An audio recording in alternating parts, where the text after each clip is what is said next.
Okay, let's kick things off. Have you ever had that feeling maybe deep down that you're sort of waiting for someone to give you the green light or, just notice what you're doing? That maybe, just maybe, when things get really tough, someone's going to step in. Uh-huh. That quiet hope, right? That Right. backup's coming. Exactly. Well, today we're doing a deep dive into a perspective that doesn't just question that, it kind of smashes it. Yeah, the source we're looking at is this YouTube video, Focus Until You Become a Threat, Machiavellian Path to Power. Pretty intense title. Definitely intense. And our mission here, for you listening, is to really pull apart the main ideas from this pretty assertive, almost aggressive take on self-reliance, focus, and power. Right. We want to understand what it's actually saying, what the implications might be for, like, personal strategy. But objectively, we need to be really clear up front. The language in this source, it's direct, it's strong, unapologetic even. It's meant to provoke, you can tell. For sure. So our goal isn't to say, yeah, this is the way, but more to understand this specific mindset. It's about dissecting this viewpoint, even the brutal parts. Let's get into it. So right off the bat, it hits you with this foundational claim. No one is coming because the world does not reward need, it rewards power. That immediately throws out a lot of conventional thinking. Yeah, it really does. It's not just saying you feel ignored. It's saying, like, Yeah. fundamentally, you were never even considered. Which sounds terrible, but then it flips it. It says this isn't a tragedy, it's an opportunity. Okay, unpack that. An opportunity how? That feels like a huge leap from you were never considered. Well, the implication is if you accept that reality, you stop wasting energy waiting or hoping for rescue. You realize it's all on you. So you're completely on your own, no safety net. That really cuts against the grain of how we usually think about, community, helping each other out. It does. The source argues that if anyone wanted to help, they already would have, which Yeah. is quite a statement. Oof. And it brings in this idea that pain only earns attention if it's profitable, that your suffering basically has no market value. Right. Looking at things through a really cold transactional lens. It is. It's definitely tough to hear.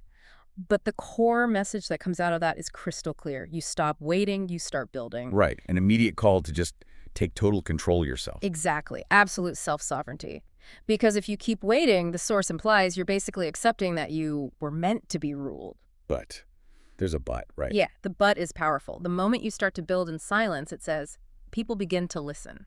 That's the pivot. Okay, so that sets the whole stage. Yeah. You shift from seeking empathy to building leverage, from explaining to executing. You got it. You're not pleading anymore. You're becoming something they can't ignore. So if we accept this stark reality, no help is coming, what's the next step? The source talks a lot about focus, but it sounds like something much more intense than just, concentrating. Oh, absolutely. It calls real focus a silent war. A silent war. Okay, so we're definitely not talking about, like, mindful journaling or inspirational quotes here. Not at all. The source describes it as a brutal disconnection from the world's noise and a painful reconnection to everything you've avoided inside yourself. Wow. Brutal disconnection, painful reconnection.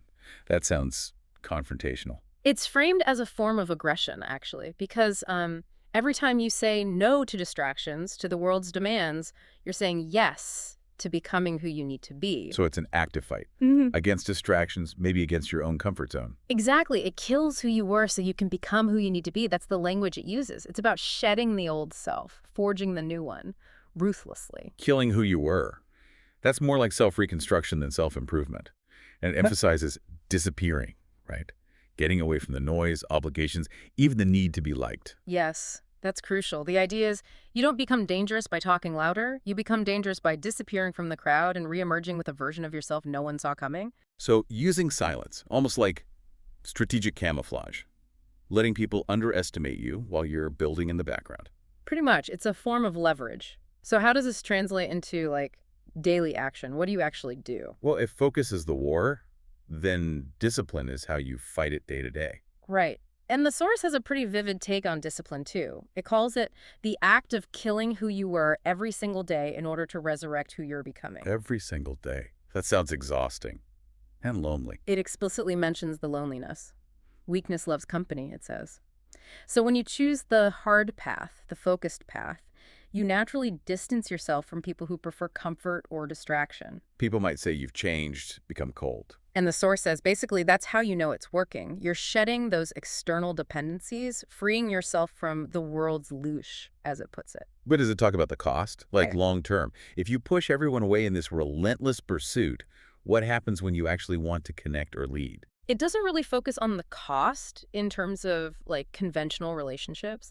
The implication is more that any real connections will form later on your terms based on respect for your strength, not on neediness. So it's all about building that internal fortress first. Yeah, through those daily acts, waking up early when you don't want to, hitting the gym when you feel defeated, doing the hard thing consistently, even without applause. Which ties into this other idea, approval addiction, calling it psychological slavery. That's Yeah. quite the charge in today's world, isn't it? Yeah, Always checking likes, replies. it is a harsh judgment, yeah. But central to this philosophy, likability is seen as a weakness if you're aiming for power. Because the more they like you, the more they expect you to stay predictable, to play nice. So how do you break free from that? Quote Epictetus, the Stoic, right? About You're right. criticism. Exactly. If someone speaks ill of you, if it's true, correct yourself. If it's false, ignore it. Simple, but hard to do when we're wired for social validation. And the source's cure is pretty extreme, too. Seek rejection like a vaccine. Deliberately court disapproval. Yeah. Get comfortable with uncomfortable reactions. Because every time you survive disapproval, you reclaim a piece of your soul. That's the idea. You build resilience by facing it. Wow. So freedom begins where applause ends.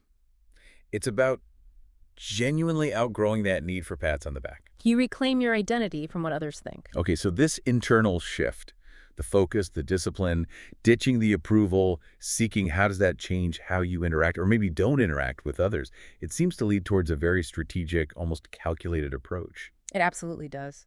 Which brings us to the power of silence. Not just being quiet, but silence as calculated, strategic, even war without motion. War without motion, that's a powerful phrase. But isn't there a risk? In a world that values communication, won't that kind of silence just seem shady, Yeah. manipulative? The source argues the opposite. It says silence frightens the insecure and weaponizes instability because people project their own fears onto your quiet. It makes you unreadable. Sort of like Machiavelli's better to be feared than loved. Exactly. The source even adds that silence creates both fear and a kind of respect. It's about control, not emptiness. You don't need to explain yourself. Your silence is the statement. Okay. And that leads to disappearing. Not quitting, but a deliberate withdrawal. Yes, a controlled retreat. Into silence, mystery, detachment. How does that work as a tactic? What does disappearing actually achieve? It argues that your absence forces reflection on others. It exposes dependency. They realize what they took for granted. Ah, so it creates a vacuum that highlights your value. Precisely. It connects to Stoic ideas, too, withdrawing from external needs so you can't be controlled by them. It's energy conservation, self-respect. You remove your light so they feel the darkness. Yeah. You remove your access so they realize how much they took you for granted. That's quite the power play. It is, but crucially, the point isn't just to disappear. It's about how you return. Don't come back silent, come back changed. Changed, meaning stronger, more self-sufficient, fundamentally different. Exactly. You return as a different entity, operating on your own terms. So all this intense focus, this discipline, this strategic silence and disappearance, let's say endgame, it seems to build towards something bigger than just personal power. It does. The source talks about systemic disruption, building an empire through silence, moving beyond just yourself. An invisible empire. How does that work? The idea is achieving invisible influence and permanence. Power isn't brute force. It says power isn't about force. It's about options. Having options. Yeah. So being strategically invulnerable. Kind of. True power is rooted, not rushed. You build something quietly, systematically, so deep that people don't realize its control until they're already caught in its gravity. Until they have to orbit you, not because you asked, but because you became indispensable. You got it. You built the system they now depend on. And it mentions building psychological architecture, planting mental anchors. That sounds intricate. How do you influence people's thinking so deeply without being loud about it? It suggests you speak to install ideas, not just share opinions. Using psychological truth, contrast, rhythm, maybe targeting underlying insecurities subtly. Can you give an example? Well, instead of just saying, don't worry what people think, it uses phrases designed to stick. Like, if they can give you worth, they can take it too. It reframes the whole dynamic in their mind. Like planting a seed that grows on its own. Exactly. And this ties into systemization. Building things, processes, assets, whatever that work, even when you're not there. Asking, what can I build today so I don't have to do it tomorrow? So the legacy isn't about your name being remembered. No, it's about your influence continuing, being followed, even if anonymously. The source puts it bluntly, you are not the sun, you're gravity. You shape the environment, you don't just shine it. Yeah. Wow. Okay. So you don't fight them, you make them irrelevant. Yeah. You don't argue for space, you become the space. Those are the key strategic takeaways, yeah. Yeah. And fundamentally, you don't need credit, you need continuity. Build the system that lasts. Okay, so we've really covered a lot of ground here, diving into this intense philosophy from focus until you become a threat.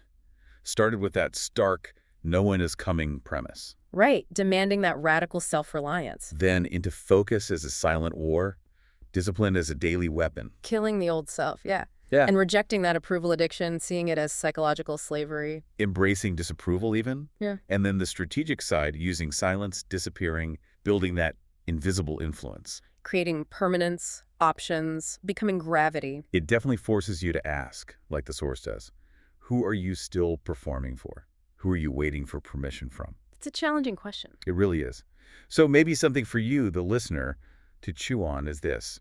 What would it look like in just one area of your life to stop explaining, stop waiting for applause, and just build silently, deliberately? To build something so undeniable that what other people think, whether it's praise or criticism, just doesn't matter anymore. Exactly. What piece of yourself are you still putting out there for validation? And what happens if you just take it back and build instead? Something to think about.